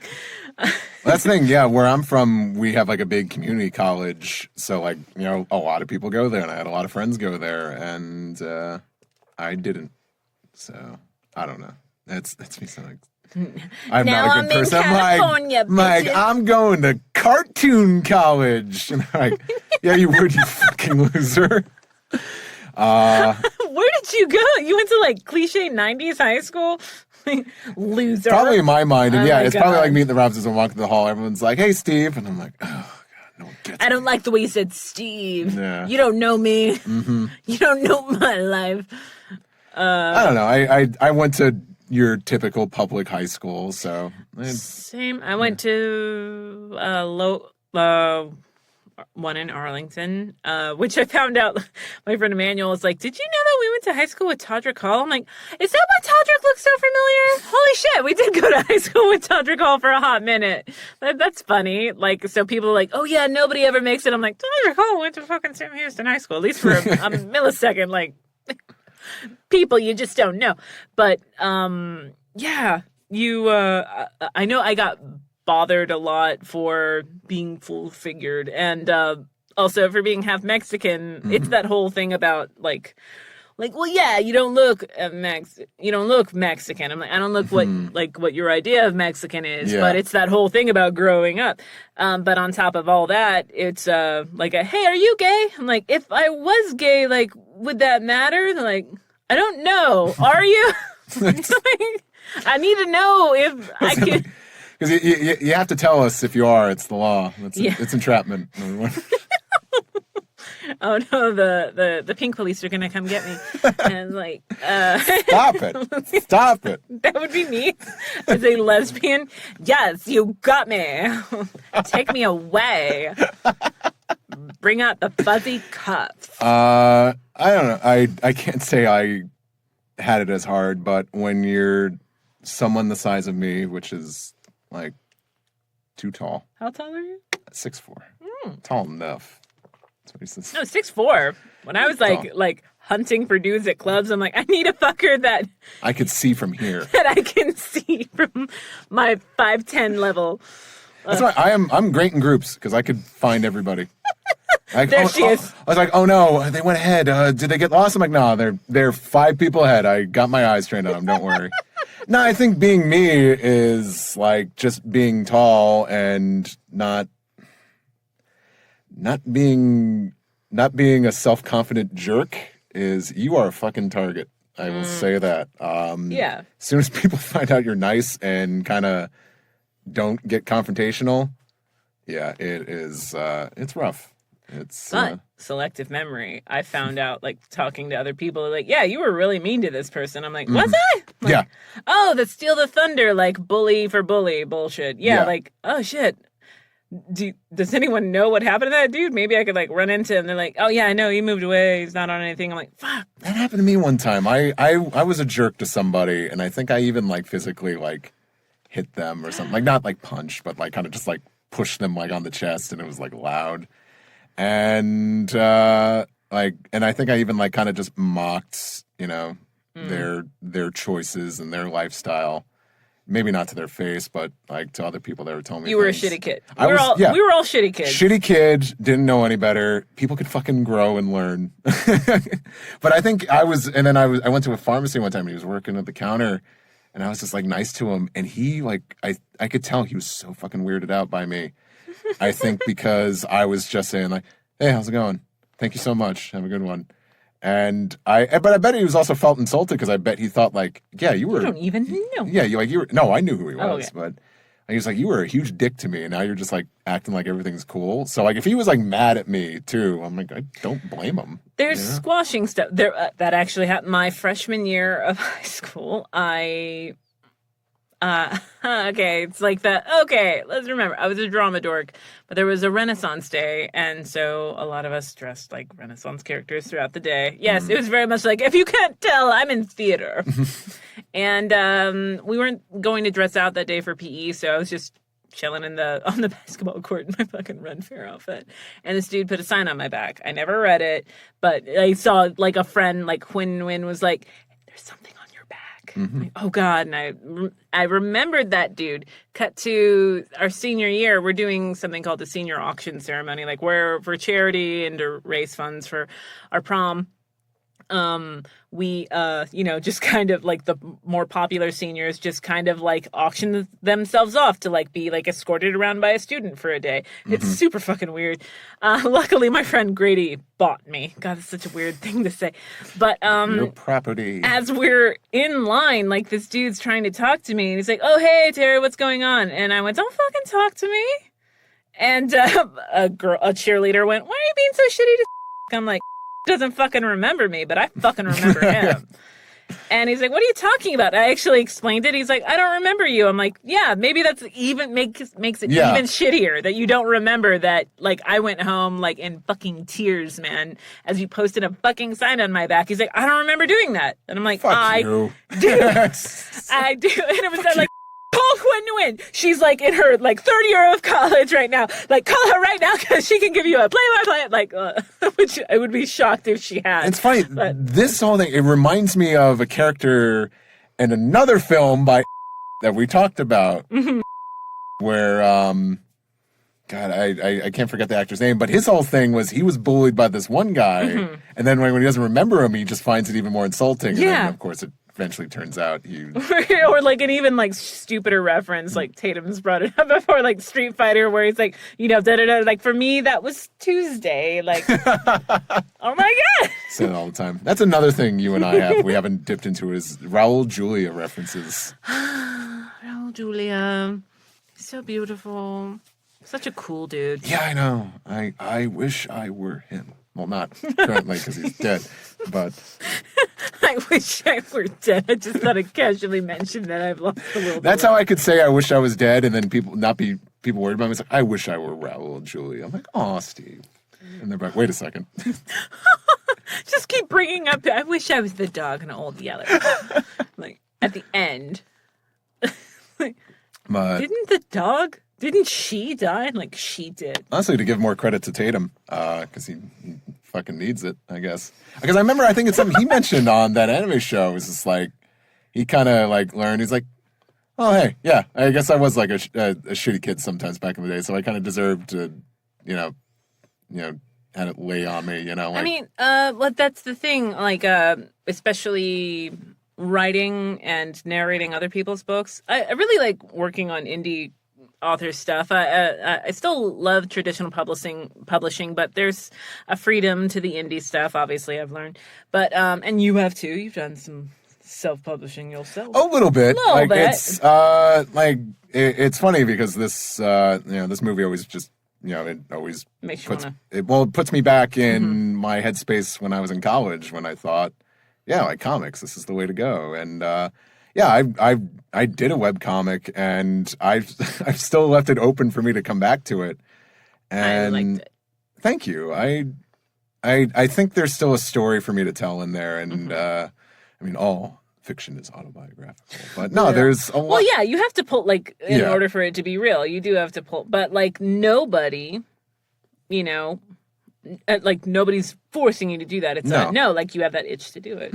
And I think I don't have as many passion projects as I did. And then again, I definitely would consider myself a flake. I have like backed off of doing things, but I always still think about my comic, and I do want to go back to it. Especially, I want to get back to it before I get too old and my my thoughts change on life, because I think the cool thing about writing your own story, especially if something's like ongoing, is just, it's almost like a time capsule. Like, like you could see where his headspace was at this point and this point. So I don't want to sleep on it, because I want to try to tell the story, even if it's no one starts doing anything just because like it's automatically good. It's like I have to at least. There's no growth if it's immediately good. Exactly. Yeah. I gotta put it out there. I gotta learn as I go. And who cares? Like at this point, like I want it to be a passion project, because I don't want to focus on pleasing everybody or making money. I got to do this for me, and I definitely don't have that outlet as much with my art lately. And hopefully when this year kind of calms down, hopefully I can get back to it. I don't know. Hopefully. Well, that's the thing. Like, finishing the audiobook took me forever, because someone casually, I don't think they understood how much I wanted to fucking punch them. They're like, yeah, I heard the audiobook's finally coming out. Why the fuck did that take so long? And I'm like, you can go fuck yourself. It's like, I had paying gigs getting in the way of fuck me. Yeah. It's the passion projects that are always going to be put on the back burner. But like whenever you do, I have noticed that, because I've got books lined up. I've got 2 more books in this series, and then another series that I'm already like doing the prep on all this stuff. But I'm like, this is going to be better as I get a little older, this series coming up. And another one has to do with this, blah, blah, blah. But even when it's a shitty person, the best villains and the best shitty people don't see themselves as a shitty person. Exactly, Their reasons are justified. And that's why it's like the 40th anniversary of 101 Dalmatians was last week or the week before. And my friend Perry went, Cruella de Vil is actually the most villainous of all the Disney villains, because she has no motivations other than, I want a coat made out of dogs. I want a coat. I want a coat made out of dogs. And I'm like, and that's why I love her. He's like, and that's a complicated reason that I love you. But I don't know. No, I don't want to make it. Yeah, I had a brief interaction with Cruella de Vil in Disney Sea in Tokyo. She was like, have you seen any puppies? And I was like, lady, if I saw any, you'd be the first to like, I'd tell. It's like just me getting social anxieties around someone being in character. I'm like, you know what, lady, I'd tell you for sure. You murder dogs. I don't actually. We did. I don't know if I've talked about it before, but we've done like the zombie like hunts where like actors wear like these collars that get activated by a laser beam. Like, so it looks like you shoot them. So it's just like all these zombie hunts or whatever, and they warn you because it's like fake ammo and like aerosol shoots out. They're like, hey, do not cold cock anyone. Don't do anything like that. But as I'm running through a maze, I'm like running, you know, like just kind of John Wick style, like with my gun up, like I'm not just gonna hit anybody. And this zombie actor dude comes out of nowhere, and I hit him really hard in the fucking temple. Oh, God. So I completely drop, and I like grabbed his head. I'm like, oh my God, are you okay? And he like takes a second, and then he just goes like, I'm like, all right, like, fuck you, man, cool. And then just like shot him, like, you're okay? Okay, good. Boom. Like where he's like, fuck it. But then there was a point at the very last stage of this last one where it was a group of 6. It was me, Steven, my best friend Sarah Wiedenheft, Aaron Dismuke, and Rico Fajardo. And we got to all of us being at the final level except for Steven. I'm like, where's Steven? And then I remembered, I'm like, oh, there are strobe lights. Oh. And we left him alone. He had apparently gotten caught backwards, and one of the zombies came for him. He's like, strobe lights, I'm lost. And the guy like dropped character and like led Steven to us. But then when he led Steven to the staircase, like Steven's like limping up the stairs, and the guy goes, and Steven like just lazily throws his gun back and goes, poof.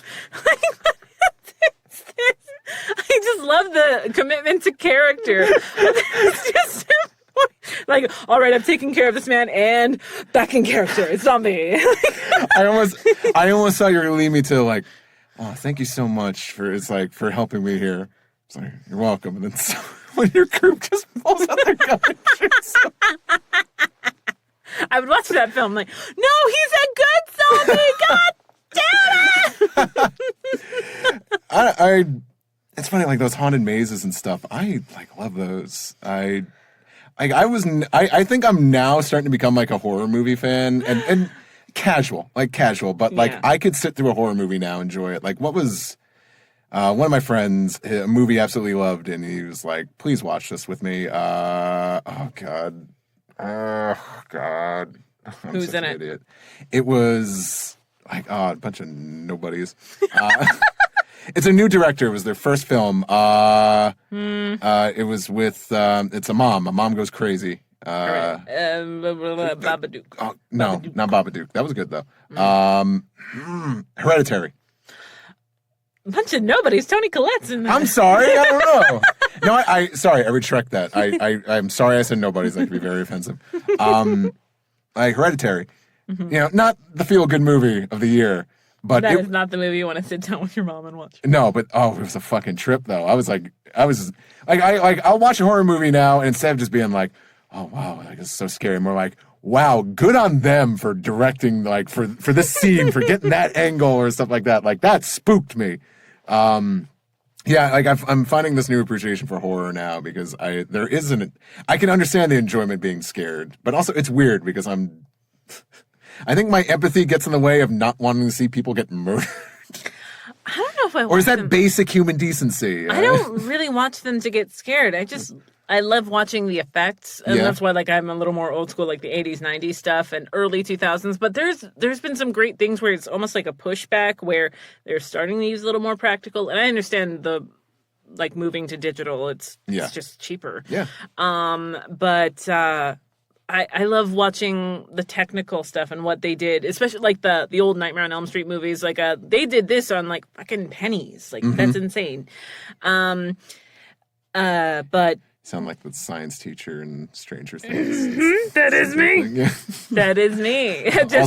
Also a Muppet, apparently. Just trying to impress my Asian girlfriend. It's always me. Like, did you know that's actually this? Like, nuh-uh, it is. Excuse me while Please I take this very in-depth call from my students. On the weekend. I can't believe my pop didn't sell more. But I got that pop for my sister-in-law for Christmas. Because I felt like, well, it's a con exclusive and she's trying to get them all. So I'm going to look like a good brother-in-law for getting her one that you just don't find at FYE or something. And she liked it, I think. She liked selling it on eBay. No, but like haunted mazes and stuff. We used to have one.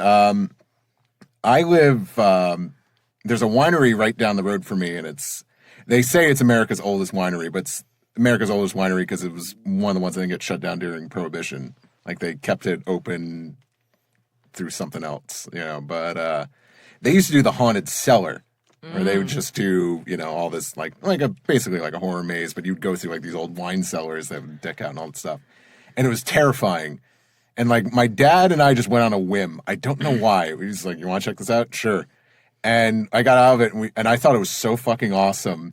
We, like, went home, and we, like, got my mom and my brother, like, you guys have to do this right now. We just went back and did it again.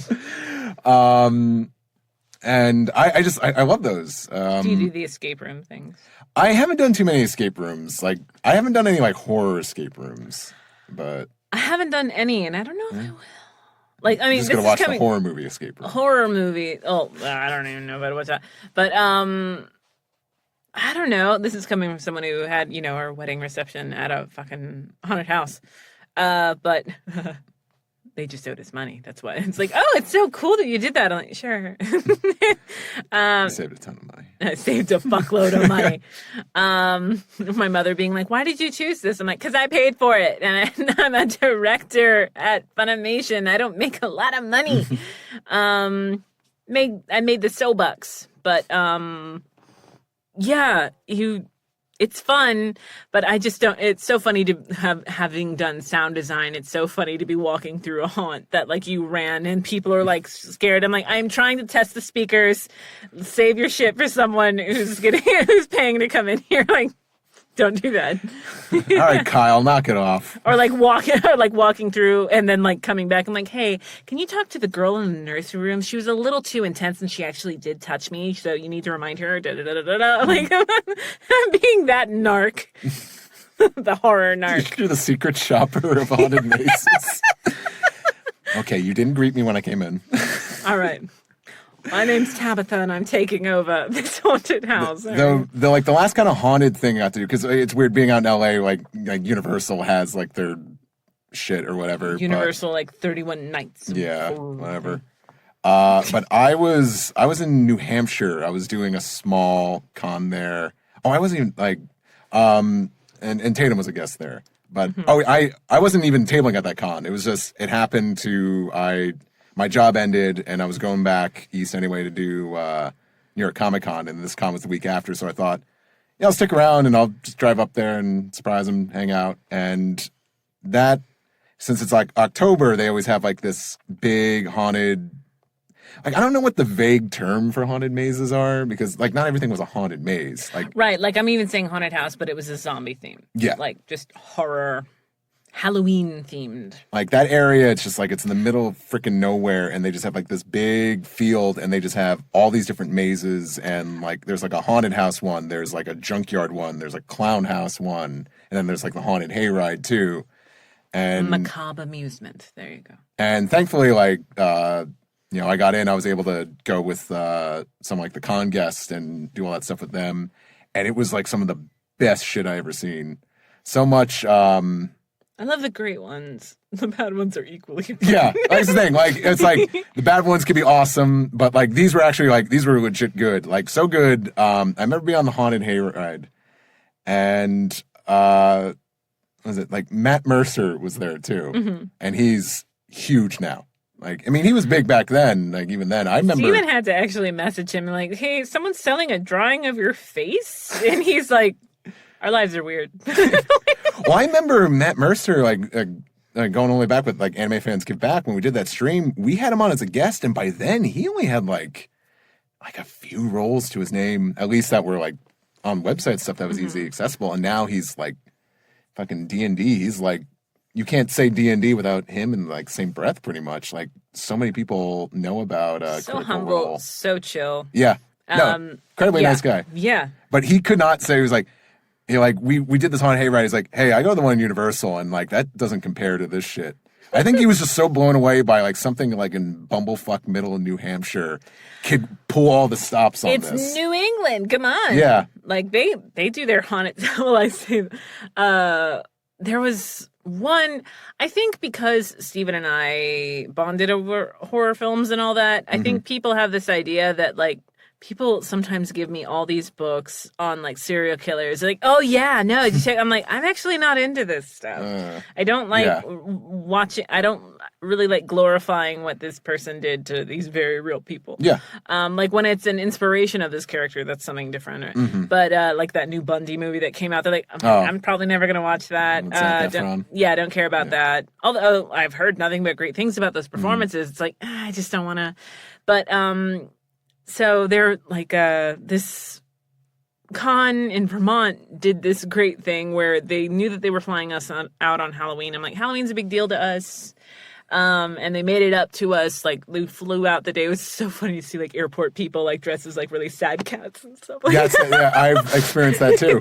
Yeah. I love it so much, but they're like, well, we're taking you on this haunted tour, and it's, like, known, because in this area, it's like, H.H. Holmes actually hid out here, and I've actually played a character inspired by H.H. Holmes, so I thought that was, I mean, at the time, I hadn't played that character yet, but, like, it was just like as this woman with her little speaker that's like, you know, connected to her hip, talking like this about like, now if you notice here, this blah, blah, blah. I'm like, she's being super way too chill about murder. Yeah.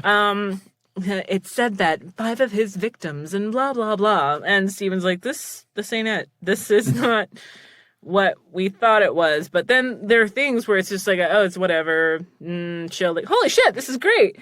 But, like, being in South Texas, I'm like, all right, you guys just taking us out. Like, there was this church. It was the year that my father passed away. I ended up having to stay in this small town in South Texas while stuff was getting settled. So Halloween time hit, and they're like, hey, don't, like, spend, like, some of my dad's friends who I'd gotten to know, they're like, don't spend, you know, the holiday or Halloween especially just kind of hiding in your house. Like, come with us, we're going to take the kids trick-or-treating, just walk the houses with us.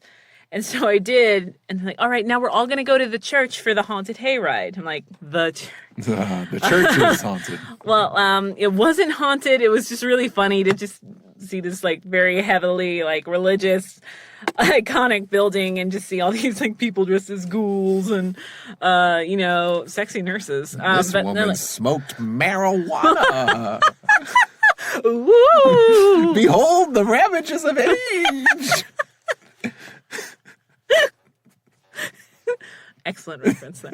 But make it all the time. But they I do all that shit where you're like, what is that a reference to? I keep saying it all the time. Like, I was saying Boo Earns. But they took us on the hayride, and I'm just kind of like, whatever. I kind of wish I had stayed at home, but this is like laughing at your own pain. Like, I'm still like mourning and just whatever. And what snaps me out of it is we're on this hayride, and I realize, like, we're actually in the country in South Texas. I didn't have a really good cell phone because it was 2003 at the time. And it's just, I'm realizing how terrifying this actually is, that I'm on this hayride with a bunch of people I don't know very well. I don't know how close these people were with my dad, if my dad really trusted these people. But, like, they're like, and here's the old hanging tree. And I'm like, oh, did you guys, like, do anything to that? They're like, no, that used to be the old hanging tree. And I'm like, that rope looks fresh, pretty new. And they were just talking about all these things, and then a guy's like, I'm like, actually, dude, you didn't need to be here. Like, me being here, Wolfman, you didn't even have to show up. I'm already fucking terrified. I'm a Mexican woman alone, like, with all these like goofy white people. I'm terrified, don't worry. But it's just like, they didn't need to do anything to get me to be terrified of that. Well done, you. I mean, I wasn't necessarily terrified on this last haunted hayride as much. That's the thing. Like, I don't go like, oh God, I'm so scared. I'm more like, oh my God, that shocked me. Isn't that fucking awesome? The amount of detail they put into that, or that jump scare is fantastic. I was not expecting that. And that's me on this fucking haunted hayride. You're like your dad, or like the dad of the group. Oh, look at the effort they put in there. You gotta change the tint on the TV. You gotta get it just right. I remember at one point, because they would, the haunted hayride, it was kind of just, you're on the back of like a truck. And the thing is though, like, while they can't really touch you, like, a lot of people involved in it will like chase after you, or some will even climb on like the truck. Right, like you're not, like, you don't, you know they're not gonna touch you, but that still doesn't take away the... Yeah. But then one time someone just like immediately just got on the back of this like, this big pickup truck and just started army crawling, and they had like skull face paint. And then I realized he was dressed up as Naked Snake from Metal Gear Solid 3. I was like, oh shit, it's Snake. And then before I know it, I'm singing the Snake Eater theme with my friend and Matt Mercer. So I was like, oh, what a time to be alive. And, I'm trying to think. I'm like, man, I really wish I had done that or something like that. Like instead of like, oh, I might be up there tonight. I might be up there. Okay, cool. But there was, or like, I love community things. We're like, hey, we're trying to raise some funds for our theater group. There's something in Arlington called Cats. I don't think it's there anymore, but it was like creative arts school for like. Oh, I thought kids. the play Cats. No, yeah, that was like the big running thing. But they did their haunted thing, and I was with like, you know, the boy next door that I was like totally obsessed with. I'm like, I love him. I will settle for being his best friend. But he's like, yeah, I'm doing this haunted house thing, like, and you should invite some friends. So I did, and I got to go with him. I'm like, you know, that's a really good setup because you got to hold his arm and da da da.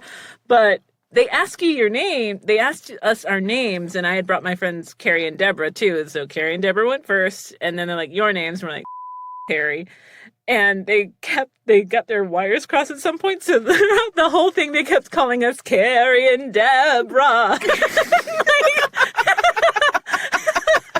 And then at one point, there was just this vampire dude that was super, like, you know, old school vamped up. He went, and then looked me up and down and went, oh. And actually did take my arm. He's like, dude, come the fuck on. Like, are you serious? And we're still walking. And we get to the final thing, which is supposed to be like this free-for-all when you run. And these two girls went, oh my God, hey, Terri. It was two girls that I graduated from high school with. I'm like, can I please I never do this. Can I get my money back? Like, I'm supporting the arts or whatever, but Jesus Christ. And we didn't, like, I didn't really want it back, but it's just like this. You guys need it. You guys need to. This, let's call this a dry run. It's funny because Halloween has truly become one of if not my favorite holiday. My favorite. Yeah, my favorite. I like the creative ones. I mean, I still like my Christmas and my Thanksgiving, but like Halloween and April Fools inspire the most creativity.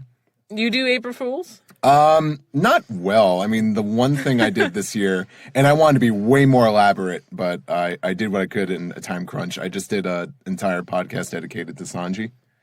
And we just put it at the beginning of our latest episode of the One Piece podcast. And for 20 minutes, I did it shittily too. I just did everything like one go, one record. And I broke up different segments, and I would play music off of YouTube, off my computer. And I'm like, all right, and now we're in the news segment. And I just talked about Sanji for 20 minutes. I wanted to talk about Sanji for like a full 90 minutes and have other friends on our show that are big Sanji fans on, and we were just going to like rank our favorite outfits. And when I did like the manga recap, which was covering like the latest chapter, I only talked about the 2 pages Sanji was on. And I was like, and then I'll do it for the manga recap. Decent chapter this week. Plenty of Sanji there. And when April Fools is done well, like it's amazing. Like, you got to think more creatively, and not so much. I think April Fools these days, it's good April Fools. It's not so much about fooling people. Mm-hmm. It's more about like saying like, hey, wouldn't this be great if this was real? Yeah. Like, because that's what led to Toonami coming back on television. And Google did like a Pokemon thing years ago, and I wouldn't be surprised that led to the creation of Pokemon Go. I think people need to think about that when they do April Fools. Like, wouldn't this be awesome if it was real? Wouldn't it be awesome? Yeah. Well, yeah. That's like, very a positive outlook. I like that. Like most of the time, it's oh yeah, no, I love April Fools. Blah! I love doing the shitty. Your parents are dead.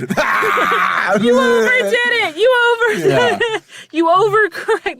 It's like New Girl. There's a character that either does not enough or too much. Yeah. On all of his pranks, like that would be me. But I really don't like doing that, but like Sabbath obviously is a big thing. And actually during one of the shows, he actually admitted, he's like, I'm scared of Terri. Like, would you ever prank Terri? He's like, I'm actually terrified of that. And I asked him about that, and he's like, no, that wasn't a joke. Like, I just don't. Actually, a fan asked me. They were like, I'm like, yeah, you can always ask me questions on Twitter, blah blah blah blah. And I'm like, how would you react? I forget. It was like a prank, and I'm like, I historically do not prank or surprise well. Yeah.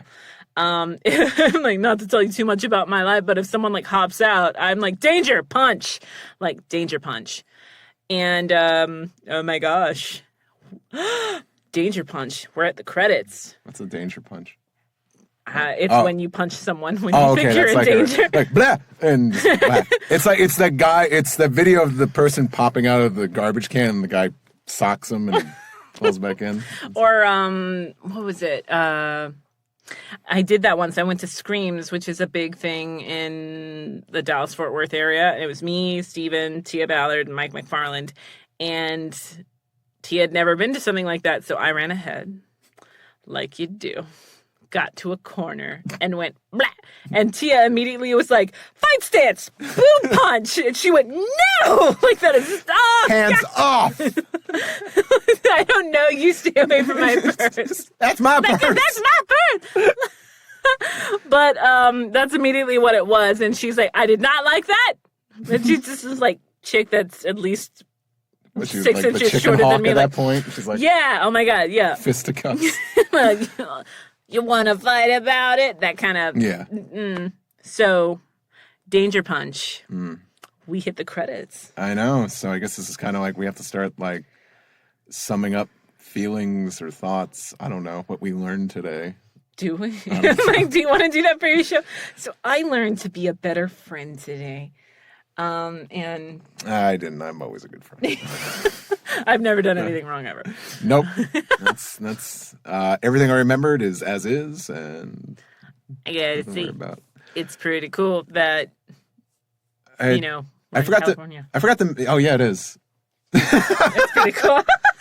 It's as of this recording, we're coming on me being out here for 4 years. And like I said, like it feels like 4 years, also feels like 8. Like a lot has happened, but mostly good. Mostly good. Mostly good.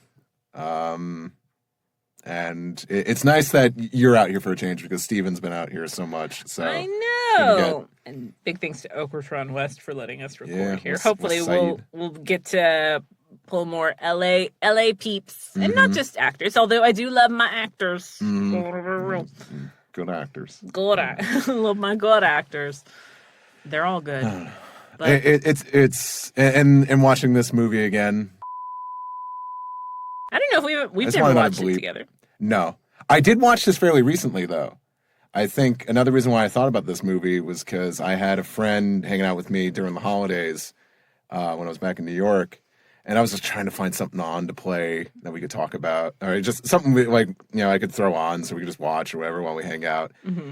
And I'm going, he's like, oh, I've never seen that movie before. And I'm like, I think you might like it. And he knew nothing. So I was like, I just gave him a vague concept and just let it fly. And just, like, when the first happens, he was like, what the fuck is going on? Exactly. But he was loving it. He was loving it. You wait until that first you do. Mm-hmm. And with that being said, danger punch. Literally. Thank you guys so much for listening. Until next time, maybe you'll hear Steve again. Maybe he's, just the worst guest ever. I don't know. Least famous. But whatever. No, shut up. Thanks for being on the show, you Thank weirdo. Thank you for bringing me on for episode 3. Episode 3, guys. Well, Steve Threeve. Threeve, a combination of 3 and 5. We'll talk at you guys later. Yeah. Danger punch. Wham. Bam. Thank you. Ma'am. You're a ma'am. I am.